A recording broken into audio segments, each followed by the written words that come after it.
படங்கள் நல்லா இருந்தா கண்டிப்பா பார்ப்போம். எவ்வளவுக்கு எவ்வளவு படங்கள் புரிய வைக்கணுமோ அவ்வளவுக்கு அளவு ஈஸியா புரிய வைக்கணும். எங்கெங்கயோ போய் சுத்தி எங்கெங்கயோ வந்து ஒரு படத்தை வந்து எவ்வளவு கொலாப்ஸ் பண்ண முடியுமோ அவ்வளவு கொலாப்ஸ் பண்ணி படத்தை வந்து அவ்வளவு படி போட்டுருக்காங்க. படம் ஏன்னா என்ன பொறுத்தவரை ஒரு நல்ல அருமையான படம். பட் ஆனா எனக்கு அந்த ஃபீல் வந்துச்சு. பட் ஆனா தேவையில்லா சீன்ஸை கட் பண்ணிருக்கலாமோ எனக்கு தோணுச்சு. மற்றபடி ஜாதிய குறியீடுகள் கண்டிப்பா ஜாதியை பத்தி இருக்கு.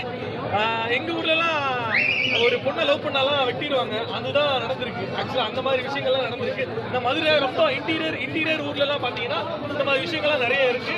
அதுமே அப்படியே ரியாலிட்டி எது ரியாலிட்டியோ அதெல்லாம் காமிச்சிருக்காங்க. அதே ரியாலிட்டியில அந்த ஒரு பஞ்சாயத்து போர்டு தலைவர் வந்துட்டு ஒரு பொண்ணு வந்து இலக்காரமா பார்ப்பாங்க, ஒரு பொண்ணு காமத்து பறையில பார்ப்பாங்க. பட் அது அவங்களுக்கு பெருசா தெரியல. பட் ஆனா ஒரு பொண்ணு வந்து பார்த்த உடனே விட்டுறாங்க. அது லவ் பண்ண உடனே போய் அந்த கோமியத்தெல்லாம் எடுத்து நீங்க ஊத்துறது அதெல்லாம் வந்து இட் will affect.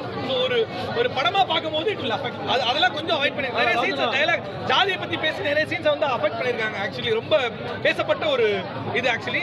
அண்ட் அது உண்மை சம்பவம் பொள்ளாச்சியில் நடந்திருக்கு. உண்மை சம்பவம் தான் சொல்லியிருக்காங்க. ஆனா எல்லாருமே கையில் எடுத்துட்டா, எல்லாருமே கத்தியை கையில் எடுத்துட்டா எல்லாருமே குற்றவாளி ஆயிடுவாங்கல்ல.